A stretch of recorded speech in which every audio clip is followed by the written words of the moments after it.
പിതാവിൻ്റെയും പുത്രൻ്റെയും പരിശുദ്ധാത്മാവിൻ്റെയും നാമത്തിൽ ആമേൻ. പ്രിയപ്പെട്ട സഹോദരങ്ങളെ, നമുക്കൊരുമിച്ച് അല്പനേരം പ്രാർത്ഥിക്കാം. സർവശക്തനും കാരുണ്യവാനുമായ ദൈവമേ, ഈ തിരുവചനം ശുശ്രൂഷയിൽ പങ്കെടുക്കുന്ന എല്ലാവരെയും അവിടുന്ന് അനുഗ്രഹിക്കണമേ. ഈ വചനം കേൾക്കുന്ന എല്ലാ കുടുംബങ്ങളും ഈ നിമിഷം അനുഗ്രഹിക്കപ്പെടട്ടെ. പ്രത്യേകിച്ച് കിടപ്പ് രോഗികൾ ഈ വചനം കേൾക്കുമ്പോൾ തന്നെ അവർക്ക് സൗഖ്യം ലഭിക്കട്ടെ. പനി വിട്ടുമാറട്ടെ. മാറാ രോഗങ്ങൾ കർത്താവിൻ്റെ നാമത്താൽ ഞങ്ങളിൽ നിന്ന് വിട്ടുപോകട്ടെ. കടബാധ്യതകളാൽ വിഷമിക്കുന്നവർ ഈ വചനാഭിഷേകത്താൽ അവർക്ക് വിടുതൽ ലഭിക്കട്ടെ. ബന്ധനം അഴിയട്ടെ, കെട്ടുകൾ അഴിയട്ടെ. വചനത്തിൻ്റെ ശക്തിയാൽ സകലവിധ തിന്മകൾ ഞങ്ങളുടെ ഭവനങ്ങളിൽ നിന്നും വിട്ടുപോകട്ടെ. ആമേൻ. പ്രിയപ്പെട്ട സഹോദരങ്ങളെ, നിങ്ങളെല്ലാവരെയും ഒത്തിരി സ്നേഹത്തോടെ തിരുവചനം എന്ന ശുശ്രൂഷയിലേക്ക് സ്വാഗതം ചെയ്യുന്നു. ഇന്നത്തെ വചന ശുശ്രൂഷയിൽ നമ്മുടെ ബഹുമാന്യനായ ഷെവലിയർ ബെന്നിപുന്നത്ര സാറിൻ്റെ ആത്മാവിൻ്റെ പ്രതിധ്വനികൾ എന്ന പുസ്തകത്തെക്കുറിച്ച് പറയാൻ ആഗ്രഹിക്കുകയാണ്. അതിൽ 21-ാമത്തെ അധ്യായത്തിൽ അതിനിട്ടിരിക്കുന്ന പേര് സമാധാന കാലങ്ങളെ സൂക്ഷിക്കുക. ആ പേരാണ് എന്നെ ആ അധ്യായത്തെ ശ്രദ്ധിക്കാനായിട്ട് ഇടവരുത്തിയത്. നമ്മൾ സാധാരണ പറയാറുണ്ടല്ലോ, ചീത്തക്കാലങ്ങളെ സൂക്ഷിക്കണം. എന്നാൽ ഇവിടെ പറയുന്നത് സമാധാന കാലങ്ങളെ സൂക്ഷിക്കുക. എന്താണ് ബഹുമാനപ്പെട്ട ഷെവലിയർ ബെന്നിപുന്നത്ര സാറിന് നമ്മളോട് പറയാനുള്ളത്? ഈ അധ്യായം ആരംഭിക്കുന്നത് ഒരു ചരിത്ര കഥ പറഞ്ഞുകൊണ്ടാണ്. അതായത് ട്രോയി നഗരനിവാസികളും ഗ്രീക്കുകാരും തമ്മിലുള്ള യുദ്ധത്തെക്കുറിച്ചാണ്. ട്രോയി നഗരം ഒരു ചെറിയ നഗരമാണ്, എന്നാൽ അതിൻ്റെ കോട്ട വളരെ ശക്തമാണ്. സർവ സജ്ജീകരണങ്ങളോടുകൂടി വന്ന ഗ്രീക്ക് സൈന്യത്തിന് മാസങ്ങളോളം യുദ്ധം ചെയ്തിട്ടും ആ കോട്ട തകർക്കാൻ അവർക്ക് സാധിച്ചില്ല. പലവിധ ടെക്നിക്കുകൾ അവർ ഉപയോഗിച്ചു എങ്ങനെയെങ്കിലും ഈ ട്രോയി നഗരനിവാസികളെ തോൽപ്പിക്കണം.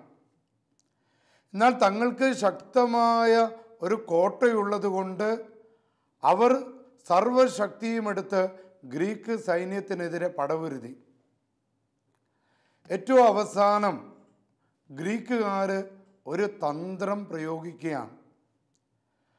തങ്ങൾ യുദ്ധം നിർത്തി പോകുന്നു എന്ന വ്യാജേന ആ ട്രോയി നഗരക്കോട്ടയുടെ അടുത്ത് നിന്ന് അവർ പിന്നാക്കം മാറുകയാണ്. എന്നാൽ അവർ പിന്നോട്ട് പോകുമ്പോൾ അവർ ആ കോട്ട വാതിലിനോട് ചേർന്ന് ഒരു വലിയ കുതിരയുടെ പ്രതിമ അവിടെ വയ്ക്കുകയാണ്. വളരെ തന്ത്രപൂർവമാണ് ഗ്രീക്കുകാർ അത് ചെയ്തത്. ആ മരക്കുതിരയുടെ ആ സ്റ്റാച്ചുവിൻ്റെ ഉള്ളിൽ വളരെ കേമന്മാരായ കുറേ പടയാളികളെ അവർ അതിനുള്ളിലാക്കി. എന്നിട്ട് തങ്ങൾ യുദ്ധം നിർത്തി പോകുന്നു എന്ന ഭാവത്തിൽ അവർ പിന്തിരിഞ്ഞു. ഗ്രീക്കുകാർ യുദ്ധം നിർത്തിപ്പോയി. മാസങ്ങളോളമുള്ള യുദ്ധമാണ്. ട്രോയി നഗരവാസികൾക്ക് വളരെ സന്തോഷമായി. അവർ തങ്ങളുടെ കോട്ടവാതിലുകൾ തുറന്ന് നോക്കിയപ്പോൾ അതിൻ്റെ മുൻപിൽ ഈ മരക്കുതിരയുടെ പ്രതിമ ഇരിക്കുകയാണ്. ഇത് ദൈവം തങ്ങൾക്ക് നൽകിയ ഒരു സമ്മാനമാണെന്ന് കരുതി അവർ ആ മരക്കുതിരയെ അവരുടെ കോട്ടയുടെ ഉള്ളിലേക്ക് കൊണ്ടുപോകുന്നു. യുദ്ധം അവസാനിച്ചതിൻ്റെ ആഹ്ലാദത്തിൽ മതിമറന്ന് രാത്രി മുഴുവൻ തിന്നും കുടിച്ചും ആഹ്ലാദിച്ചും അവർ മതിമറന്നുറങ്ങുന്ന സമയത്ത് ഈ മരക്കുതിരയിൽ നിന്ന് പതുക്കെ ഗ്രീക്ക് പട്ടാളക്കാർ പുറത്തേക്കിറങ്ങി കോട്ടവാതിലുകൾ തുറന്ന് പിൻവാങ്ങിയ മറ്റ് ഗ്രീക്ക് സൈന്യത്തിന് ഉള്ളിലേക്ക് കയറുവാൻ അവസരം കൊടുക്കുകയും ആ രാത്രി തന്നെ ഗ്രീക്ക് സൈന്യം ട്രോയി നഗരത്തെ ആക്രമിച്ച് തരിപ്പണമാക്കുകയും ട്രോയി നഗരത്തെ തോൽപ്പിക്കുകയും ചെയ്തു. ഈ ചരിത്ര കഥ പറഞ്ഞുകൊണ്ട് ബെന്നി പുന്നത്തറ സാറ് പറയാൻ ഉദ്ദേശിക്കുന്നത് രണ്ട് കാര്യങ്ങളാണ്. ഒന്നാമത്തേത്, യുദ്ധം ഒഴിവായി എന്ന് ആശ്വസിച്ച് ജാഗ്രതയില്ലാത്തപ്പോഴാണ് ട്രോയ് നഗരം തകർക്കപ്പെട്ടത്. അതായത് തങ്ങൾക്കിപ്പോൾ യാതൊരു കുഴപ്പവുമില്ല, എല്ലാ അപകടങ്ങളും തങ്ങളിൽ നിന്ന് മാറി. അപ്പം അതുകൊണ്ട് എല്ലാം മതിമറന്ന് ജീവിക്കുമ്പോഴാണ് ശത്രു സൈന്യം അവരെ ആക്രമിച്ചത്. ബെന്നി പുന്നത്തറ സാറ് പറയാണ്, പ്രിയപ്പെട്ടവരെ, അതുപോലെ ജാഗ്രതയില്ലാതെ ജീവിക്കുമ്പോൾ ഏതു വിധത്തിലും നമ്മളെ കീഴടക്കാൻ വേണ്ടി ഇങ്ങനെ ചുറ്റിക്കറങ്ങിക്കൊണ്ടിരിക്കുന്ന സാത്താൻ, അവൻ ഏത് നിമിഷം വേണമെങ്കിലും നമ്മുടെ ജീവിതത്തിലേക്ക് കടന്നു വരാം. അപ്പം അതുകൊണ്ട് ശത്രുവിൻ്റെ തന്ത്രങ്ങളെ തിരിച്ചറിഞ്ഞ് ജാഗ്രതയോടെ, വിവേകത്തോടെ, ജ്ഞാനത്തോടെ ജീവിക്കാൻ നമുക്ക് സാധിക്കണമെന്നാണ് ഒന്നാമത്തെ ഈ കഥ കൊണ്ട് ഒന്നാമത്തെ കാര്യം ബെന്നി പുന്നത്തറ സാറ് പഠിപ്പിക്കുന്നത്. നമ്മുടെ ജീവിതത്തിൽ പലപ്പോഴും ബുദ്ധിമുട്ടുകളും പ്രയാസങ്ങളും സങ്കടങ്ങളൊക്കെ ഉള്ളപ്പോൾ നമ്മൾ വളരെയധികം അതീവ ജാഗ്രത കാണിക്കും, അതീവ ശ്രദ്ധ കാണിക്കും. ദാരിദ്ര്യമുള്ള സമയത്ത് വളരെ കഠിനാധ്വാനം ചെയ്യും, ശ്രദ്ധയോടുകൂടി ജീവിക്കും. എന്നാൽ നമുക്ക് സമ്പന്നതയും മറ്റ് പ്രശ്നങ്ങളും ഇല്ലാതെ വരുമ്പോൾ നമ്മളിൽ വന്നു ചേരുന്ന ജാഗ്രത കുറവ്, നമ്മളിൽ വന്നു ചേരുന്ന വിവേകമില്ലായ്മ, ഇതുമൂലം എപ്പോൾ വേണമെങ്കിലും ഒരു തിന്മ നമ്മുടെ മേൽ വന്ന് പതിക്കാൻ സാധ്യതയുണ്ട്. അപ്പം അതുകൊണ്ട് എപ്പോഴും ജാഗ്രതയുള്ളവരായി ജീവിക്കാൻ നാം തയ്യാറാകണമെന്ന് പഠിപ്പിക്കുകയാണ്. പ്രിയപ്പെട്ട സഹോദരങ്ങളെ, ശരിക്കും എങ്ങനെയാണ് നാം ജീവിക്കേണ്ടത്? വെളിച്ചമുള്ളവരായിട്ട് ജീവിക്കണം. സത്യത്തിൽ വെളിച്ചമുണ്ടായിട്ടും അന്ധകാരത്തിൽ ജീവിക്കേണ്ട അവസ്ഥയാണ് നമുക്ക്. പുറത്ത് വെളിച്ചമുണ്ടായിട്ടും ഉള്ളിൽ വെളിച്ചമില്ലാത്ത അവസ്ഥ. പുറമേ കാണുമ്പോഴെല്ലാം ഭംഗിയായിട്ട് നടക്കുന്നു, എന്നാൽ യഥാർത്ഥത്തിൽ അവയുടെ അടയാളങ്ങൾ തിരിച്ചറിയാൻ നമുക്ക് പലപ്പോഴും കാലത്തിൻ്റെ അടയാളങ്ങൾ മനസ്സിലാക്കാൻ, തിരിച്ചറിയാൻ നമുക്ക് സാധിക്കാതെ വരുന്നു. അപ്പം അതുകൊണ്ട് പ്രിയപ്പെട്ടവരെ, അന്ധകാര ലോകത്തിൻ്റെ പ്രവൃത്തികൾ തിരിച്ചറിഞ്ഞ് അവയെ പരിത്യജിച്ച് പ്രകാശത്തിൻ്റെ നന്മയുടെ വക്താക്കളാകാൻ വേണ്ടി നമുക്ക് സാധിക്കണം. പ്രകാശത്തിൻ്റെ നന്മയുടെ വക്താക്കളെന്ന് പറഞ്ഞാൽ ഈ ലോകത്തിൻ്റെ പ്രശ്നങ്ങൾക്കുള്ള പരിഹാരമാണ് സ്നേഹം. സ്നേഹം തന്നെയായ ദൈവം അതാണ് വെളിപ്പെടുത്തി തന്നിരിക്കുന്നത്. രണ്ട്, പരസ്നേഹം. നമ്മുടെ പ്രായശ്ചിത്ത പ്രവൃത്തികൾ, നമ്മുടെ ത്യാഗപ്രവൃത്തികൾ. അപ്പം ഇതുണ്ടെങ്കിൽ മാത്രമാണ് കാപട്യം നിറഞ്ഞ നമ്മുടെ ജീവിതം മാറ്റിവെച്ചുകൊണ്ട് പകലിന് യോജിച്ച വിധത്തിൽ നമ്മുടെ ജീവിതത്തെ നമുക്ക് ക്രമപ്പെടുത്താൻ സാധിക്കുകയുള്ളൂ. പൗലോസ്ലീഹ പഠിപ്പിക്കുന്നത് പോലെ പകലിന് യോജിച്ച വിധത്തിൽ ജീവിക്കാനായിട്ട് നാം തയ്യാറാകണം. അതായത് നമ്മുടെ സുഖലോലുപത, നമ്മുടെ മദ്യാസക്തി, നമ്മുടെ അവിഹിത ബന്ധങ്ങൾ, സ്വയംഭോഗത്തിൻ്റെ ആസക്തികൾ, സ്വവർഗഭോഗത്തിൻ്റെ ആസക്തികൾ, കലഹങ്ങൾ, അഹന്ത, തലക്കനങ്ങൾ, നമ്മുടെ ദുർമോഹങ്ങൾ, ഇവയെല്ലാം മനസ്സിലാക്കി ജാഗ്രതയോടെ, വിവേകത്തോടെ ഇവയെല്ലാം ഒഴിവാക്കി അപ്പം ദൈവത്തിൻ്റെ പക്ഷത്ത് നിന്ന് ജീവിക്കാനായിട്ട് നമുക്ക് സാധിക്കും. 2-3 വചനങ്ങൾ പറയുവാനാണ് ഈ അവസരത്തിൽ ഈശോ എന്നെ പ്രേരിപ്പിച്ചത്.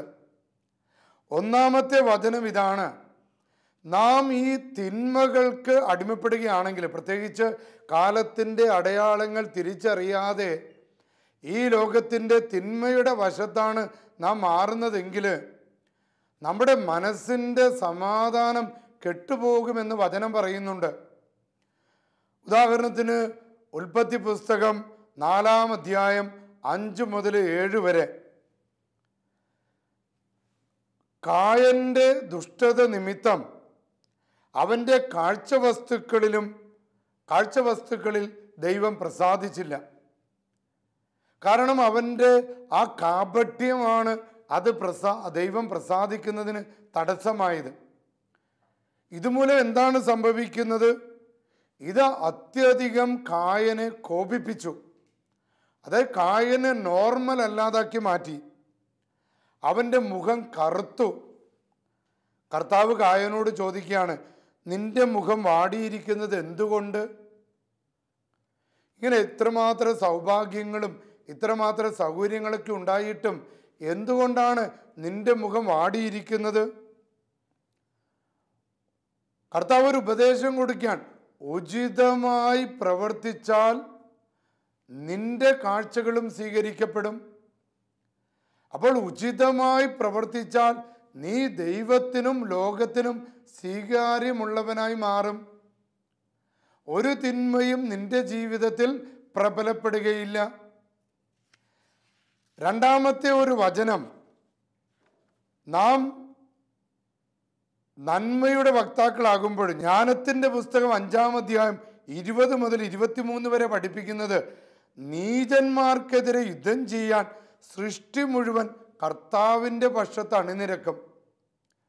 അപ്പം നമ്മുടെ ജീവിതത്തിൽ ജാഗ്രത പുലർത്തിയില്ല എങ്കിൽ നാം ഈ ലോകത്തെ ദുരുപയോഗം ചെയ്താൽ, ഇവിടുത്തെ പ്രകൃതിയെ ദുരുപയോഗം ചെയ്താൽ, ഈ പ്രകൃതി പോലും നമുക്കെതിരാകുമെന്നുള്ള വചനമാണ് നാം വായിച്ചു കേട്ടത്. ആ ജ്ഞാനത്തിൻ്റെ പുസ്തകം തുടർന്ന് പറയുന്നത് എന്താണ്? വിദ്യുച്ഛരങ്ങൾ നന്നായി കുലച്ച മേഘവില്ലിൽ നിന്നെന്ന പോലെ ലക്ഷ്യത്തിലേക്ക് ഊക്കോടെ കുതിച്ചുപായും. കവിണയിൽ നിന്നെന്ന പോലെ ക്രോധത്തിൻ്റെ കൺമഴ അവർക്കെതിരെ വർഷിക്കും. ആർക്കെതിരെ? ദുഷ്ടർക്കെതിരെ, ജാഗ്രതയില്ലാത്തവർക്കെതിരെ. കടൽ ശോഭിക്കും, നദികൾ നിഷ്കരണം അവരെ വിഴുങ്ങും. കാറ്റ് വീശും, കൊടുങ്കാറ്റ് ആഞ്ഞടിക്കും. അധർമ്മം ഭൂമിയെ ശൂന്യമാക്കും. അതായത് നമ്മുടെ അധർമ്മവും നമ്മുടെ ദുഷ്ടതയും പ്രകൃതിയോടുള്ള ദുരുപയോഗവും ഈ പ്രകൃതി പോലും നമുക്കെതിരായി തീരുമെന്നുള്ളതാണ് ജ്ഞാനത്തിൻ്റെ പുസ്തകം പഠിപ്പിക്കുന്നത്. അതാണ് ബെന്നി പുന്നത്ര സാറ് പറയുന്നത്, വളരെ ജാഗ്രതയോടെ കരുതലോടെ നാം ജീവിക്കണമെന്ന്. അതായത് പ്രകൃതി പോലും നമുക്കെതിരെ തിരിയും. ജ്ഞാനത്തിൻ്റെ പുസ്തകം 5:14 മറ്റൊരു വചനം നമ്മളെ പഠിപ്പിക്കുന്നത്, അധർമ്മിയുടെ പ്രത്യാശ കാറ്റിൽപ്പെട്ട പതിര് പോലെയും കൊടുങ്കാറ്റ് അടിച്ചു പരത്തിയ പൊടിമഞ്ഞ് പോലെയുമാണ്. കാറ്റിൻ്റെ മുമ്പിൽ അത് പുക പോലെ ചിതറും. അതായത് അധർമ്മമുള്ളവൻ്റെ, നന്മയില്ലാത്തവരുടെ, നാം ഈ ലോകത്തിൻ്റെ ഇപ്പോഴത്തെ ഈ ആധുനിക സംസ്കാരത്തിൻ്റെ അടയാളങ്ങൾ വിവേചിച്ചറിഞ്ഞ് ജാഗ്രതയോടെ ജീവിച്ചില്ല എങ്കിൽ നമ്മുടെ പ്രത്യാശയും പ്രതീക്ഷയും തന്നെ ഇല്ലാതാകുമെന്നാണ് ജ്ഞാനത്തിൻ്റെ പുസ്തകം പഠിപ്പിക്കുന്നത്. അപ്പം അതുകൊണ്ട് പ്രിയപ്പെട്ടവരെ, നീതിയുള്ളവരായി, നന്മയുള്ളവരായി, ജാഗ്രതയുള്ളവരായി, വിവേകമുള്ളവരായി, അർഹിക്കാത്തത് സ്വീകരിക്കാത്തവരായിട്ട് ജീവിക്കാനായിട്ട് നമുക്ക് പരിശ്രമിക്കാം. കാരണം വചനം പറയുക, ജ്ഞാനം 5:15, എന്നാൽ നീതിമാന്മാർ എന്നേക്കും ജീവിക്കും. നീതിയുള്ളവര്, നിഷ്ഠയുള്ളവര്, വിവേകമുള്ളവര്, ജ്ഞാനമുള്ളവര്, നന്മതിന്മകളെ തിരിച്ചറിയാൻ കഴിവുള്ളവര് എന്നും ജീവിക്കുമെന്ന് ജ്ഞാനത്തിൻ്റെ പുസ്തകം നമ്മെ പഠിപ്പിക്കുകയാണ്. പ്രിയപ്പെട്ടവരെ, നമ്മുടെ അധർമ്മം നിമിത്തം ഭൂമി പോലും ശൂന്യമാക്കപ്പെടും. അപ്പം അതുകൊണ്ട് ഈ ഭൂമിയെ രക്ഷിക്കാൻ, നമ്മുടെ കുടുംബങ്ങളെ രക്ഷിക്കാൻ നാം നീതിമാന്മാരായിട്ട് ജീവിക്കണം. നാം നീതിയുള്ളവരായാൽ നമുക്ക് നല്ല ആരോഗ്യം ലഭിക്കുമെന്ന് സങ്കീർത്തകൻ 107:17 പഠിപ്പിക്കുക. പാപകാരമായ മാർഗങ്ങൾ പിന്തുടർന്ന ചിലർ രോഗികളായി തീർന്നു. തങ്ങളുടെ അകൃത്യങ്ങളാൽ അവർ ദുരിതങ്ങളിൽപ്പെട്ടു.